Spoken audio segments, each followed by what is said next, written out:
Okay? And then for the last multiplication problem, McKinley, 4 times 6 would be, and 24 plus 4 more would make 28. Very good. So now we have our 2 rows of partial products. Ethan, once we have our 2 rows, what do we do with these numbers? Add them. Okay? So Ethan, 8 plus 0 would be 7 plus 6, 15. So 5 and carry a 1. Then Ethan, 6 plus 4, plus 1 more, 11. So 1 and carry a 1. And then Ethan, 1 plus 8, and 2 plus nothing would be 2. So our final answer should be 29,158. Very good. Any questions on that first one?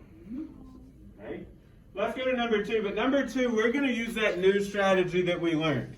So we're going to set it up a little bit differently. So I want you to put 4,872, and we're going to divide it by 9. So we're going to use what's called the standard algorithm for division. So not the big 7. We're going to switch it up just a little bit. Now, on your test, if you're not best with this, you'll still be able to use that big 7. But I want to practice with that all week. Okay? So Jackson, to start with, we don't worry about the whole number. We worry about that 9 and the what? 4. So Jackson, can 9 go into 4? No, so you add 0. So I'm going to put a 0 on top. Because 9 times 0, Jackson, would be 0. So then we subtract, Jackson, 4 minus 0 is 4. And then I bring down the 8. Okay, so Jackson got us started. Now someone else raise your hand and tell me. I'm going to focus on the 9 and the what? Corey? 8. Not just the 8, The 48. the 48. Okay, so think, Corey, what times 9 would get us closest to 48? 4. 5. 5, very good. So Corey, 9 times 5 would be 45. So when we subtract, 48 minus 45 would leave us with 3. And now, Corey, we bring down the 7. Very good. Okay. So now somebody raise their hand and tell me, what numbers am I focused on now? The 9 and the what? Peyton? 37. So Peyton, 9 times what would get us closest to 37? Could get a little bit closer than just 3. 4. Because Peyton, 9 times 4 would be not 37, 36. So when we subtract, we're left with 1. And then, Peyton, we bring down the 2. Okay? So for the last one, then, I'm only focused on the 9 and the what now? 12. Okay? So, Marlene, how many times could 9 go into 12? 1. Only once, because 9 times 1 is 1. 99. 9. So when we subtract, 12 minus 9 would be 3. Okay? So Isabella, is there anything else I can bring down? No. No. So that means that 3 left over is the what? Remainder. So our final answer is 541, remainder 3. Now, if you're still best at the big 7 by Friday, you can use the big 7 on the test. But as we check this week, we're going to use this standard algorithm. Remember, it keeps the numbers lower, and we don't have to worry about the zeros as much. Okay? All right, let's go on to number 3. Now, on number 3, we're multiplying and dividing by powers of 10. So, Khalil, if I multiply by a power of 10, that means I go to the right. So I want you to put a multiplication sign and an arrow to the right. The opposite of that would be dividing. If I divide by a power of 10, that means I move the decimal to the what, Kate? Left. So jot that down just in case you forget on Friday. I don't think that we will, though. So let's look at that first one. We have 46 and 1/10 divided by 10 to the first power. Now, Madison, it's division, so we're going to go to the... And how many times to the left? Only once on this one. So we're going to take that decimal and move it 1 time. And now it comes between the 4 and the 6. So Ethan, how would we say that final answer? 4 and 6100. Okay. Someone raise their hand and tell me on the second one we're multiplying by a power of 10. So multiplication is going to make us go to the what, Michelle? Right. And on this one, how many times to the right? 3 times. Okay, so I'm going to need some extra space on this one, so I'm going to drop that number down. And like Michelle said, we're going to move it once, twice, and 3 times. So now my decimal is going to be in the back. But Michelle, once I moved it those last 2 times, I made 2 empty spaces. What could I fill those spaces with? Zeros. Very good. So the decimal is in the back, so our final answer is 18,900. Awesome. Okay. All right, the next one, we're dividing again. So division makes us go which direction? Khalil, Khalil? Right. Division, left. And how many times on this one, Khalil? 2 times. Very good. So we've got 6.75. We're going to move it once and twice. So now my decimal's in the front, Khalil, but I have an empty space that I can fill with a... Can't put a 2 there. That would change it. Think about what Michelle put in her empty spaces. Tyron? A 0. So now my decimal's in the front, so decimal 0.675. All right. And the last one. We're multiplying once again, Jackson, so we're going to go to the... And how many times on this one? 3 times. So 98 6/10 times 10 to the third. I would move it once, twice, and 3 times. So now, Jackson, I fill those empty spaces in with a 0. So, Jackson, how would you say our final answer? 98,600. Very good. 98,600. The decimal would be in the back, so I can drop it off completely. All right, let's go on to number 4. Isabel, it says we're going to write this number in what kind of form? Expanded form. Circle those 2 words. Now remember, expanded form means you're going to stretch that number out to show each place value. Okay? So, Ethan, this 4 is not really a 4. It's a what? A 40. So how could we put that in an equation to show it? 4 times 10. It's in the tens place. So it's 4 times 10, which makes 40. Okay? Then we're going to separate them with plus signs. So, Terrence, that 6 is in the what place? Say again. Now, that 4 was the 10. So, go down 1 would be the 1. Very good. So, Terrence, for that, we're going to write 6 times 1. Very good. Okay, now we get to the decimal number part. Here's where we have to be careful. Isabella, that other 1 is in the what, Isabella? It's in the tenths. So how am I going to write that down? 1 times 1 over 10. 1 times 1 over 10, which is 1 times 1/10. And then, Jackson, that last number, the 5 is in the... 100. So that would be 5 times what? 5 times 1 over 100. Very good. So remember, expanded form, all we're doing is showing using multiplication what place value it's in. Before we go on to the next one, let's try one more. So I want you to write this number down. 642 and 12 hundredths. So someone raise their hand and tell me how I'm going to start my equation out for writing this in expanded form. Peyton?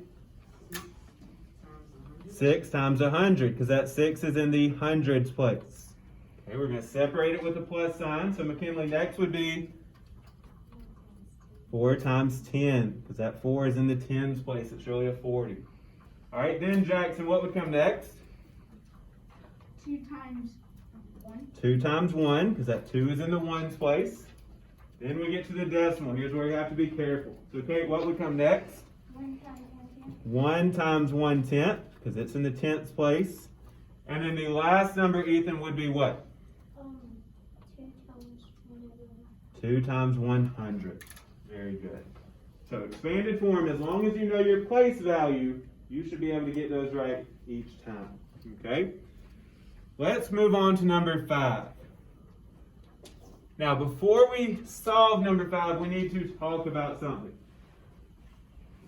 Someone raise your hand and tell me the top number of a fraction is called the what? Anybody remember that? That's something we haven't talked about yet, but you talked about it in 4th grade. The top number, Marlene, is called the numerator. The bottom number, Janaya, is called the denominator. Very good. Now, in order to add or subtract fractions, you must have the same denominator. Are these numbers the same? Yes. So this means this one's going to be pretty simple. Now, once they're already the same, so I want you to circle those 9s. That means it does not change. It's going to stay a 9. Okay? But on top, we can do some addition. So, Ja'Cory, 4 plus 3 would be 7. So this one would be 7 over 9. So it's not hard, but you have to remember, once those bottom numbers are the same, they stay the same. You don't add them together. Okay, so let's make another one real quick, and I want you to find the final answer for this. So I want you to write down 1/5 plus 2/5. Raise your hand once you have the final answer.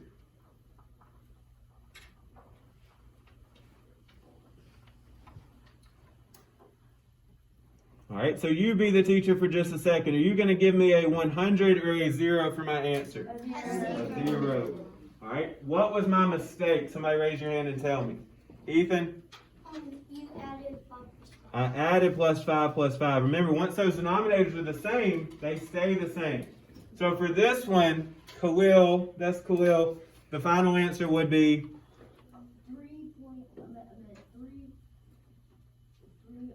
3 over 5. Very good. So remember, once the denominator is the same, it stays the same.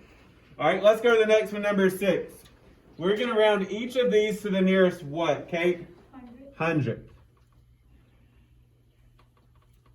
Now, again, we got to know our place value in order to do these well. Okay? So, Isabella, on that top one, which number is in the hundreds place? 8. The 8. So, let's all underline the 8. So, Isabella, which number is in control? The 7. The 7.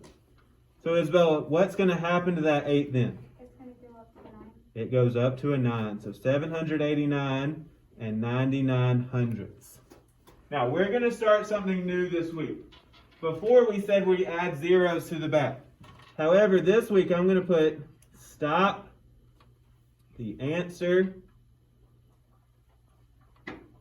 in the hundredths. So I want you to write that down. If they tell us to round to the hundredths, then we're going to stop our answer in the hundredths. We're not going to add those zeros at the end. Would it still be? It would still be the same number, because if you added a 0, it would still be 99 hundredths or 990 thousandths. It wouldn't be wrong, but we don't want those extra zeros on the end if they don't have to be there. If you accidentally put them, you'll still count correct. Okay? But I want you to practice by dropping those zeros off and stopping in the place that we round to. All right, so Khalil, great. Which number is in the hundredths place here? The 6. So which number is in control? The 2. So Khalil, that 6 is going to do what? Stay the same. So our final answer is 203 and 96 hundredths. All right, Madison, the next one. Which number is in the hundredths place? So which number is in control? So what's going to happen to that 0? It stays the same. So 37 and 0 hundredths. And the last one. Jackson, which number should I underline? The 1. So which number is in control? The 7. So what happens to that 1? It turns to a 2. It turns into a 2. So 8 and 2 hundredths. Okay. Let's go to number 7. So it says the 4 highest scores on the balance beam at the gymnastics meet were 9.5, 9.45, 9.3, and 9.6. Which was the highest score? Now, if I'm trying to figure out the highest score, what am I doing with those numbers? It starts with a C. It's something that we practiced last week. Okay? We're comparing. Anytime we're comparing decimal numbers, it helps if we line up those numbers. So I want you to put 9.5, 9.45, 9.3, and 9.6.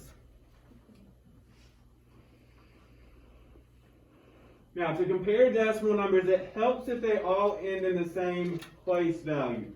So, McKinley, what can I add behind those numbers that don't go to the hundreds? 0. So I'm going to make that 0, that a 0, and the top one a 0.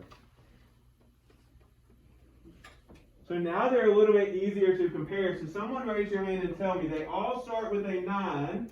So which one would be the biggest? It's going to be 9 point what? Or 9 and how many hundreds? Tyron? 9.50. Now see something bigger than 50. 9.60. 9.60. So the highest score was 9.6. Or we can call it 9.60. Either way, it would be 9 6/10. So remember, once you stack them up, then we're just looking for the one that's the largest. Okay? Last one, number 8. Says Nathan spent $15.25 on dinner. If he paid with a $20 bill, how much change will he get? So think about it for a second. He goes to dinner. His dinner costs $15.25. He gives the person a 20. What would I do, Adrian, to figure out how much change he's going to get? Subtract. Very good. Okay. So a $20 bill would be 20.00, and then he spent $15.25. I'm going to give you just a second. I want you to figure that out. Be very careful borrowing across those zeros. Remember, if the top number is smaller, you've got to borrow. You can't borrow right next door. Keep on moving down the line.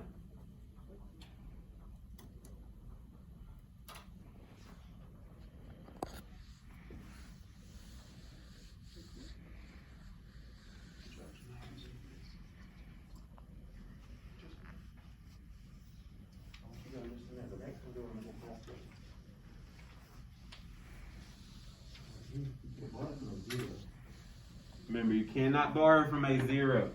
If I can't borrow from the 0, I've got to go to the next number until there's something other than a 0 that I can borrow from.